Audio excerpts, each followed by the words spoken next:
Hey guys, welcome to my YouTube channel Made for More, where you get personal development tips at your fingertips. I'm your girl, Sharon Curie, aka Maria Mulewa, a transformational life coach, queen of forgiveness, and a junkie for self-love.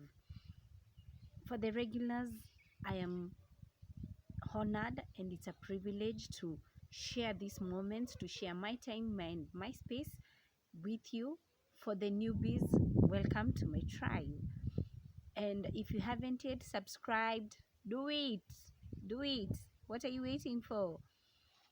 And on today's episode, we're going to talk about a subject that is triggering, a subject that is at the heart of personal development, and that is trauma. You know, sometimes we wonder why we behave the way we behave, or why we act the way we act, or why we do things the way we do things.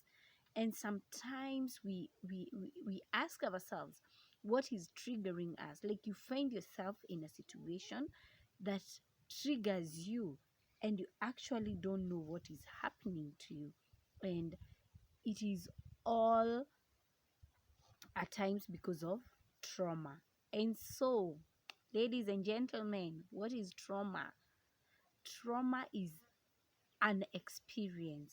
It is your response to an event, and an event where you felt like the world was crushing you, where you felt overpowered, where you felt like the world was crumbling on you.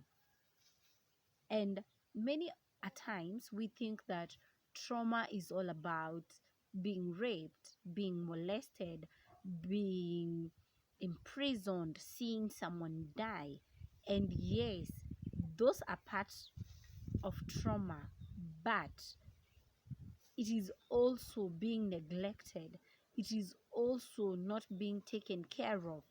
It is also like, it is those other things that, like, for example, if you were abandoned, if you were bullied, those are all parts of trauma. There are big traumas and small traumas. Big traumas encompass being raped, being molested, and such. Small traumas are all about being neglected, being abandoned, being bullied, and the likes. The best thing about all this is that you can do something about it, and you don't have to let what happened to you define you. Yes, it did happen, but it doesn't have to define you. There are a number of ways you can work on yourself to heal the trauma.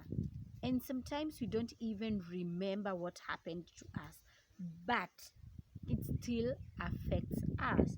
For example, if you were born and raised in a place where there were gangs, or like there were thieves and people you would be robbed time and time again, you tend to, anytime you walk at night, you tend to walk in fear, looking back, looking back, looking back. And if there's someone behind you, you feel scared. Why?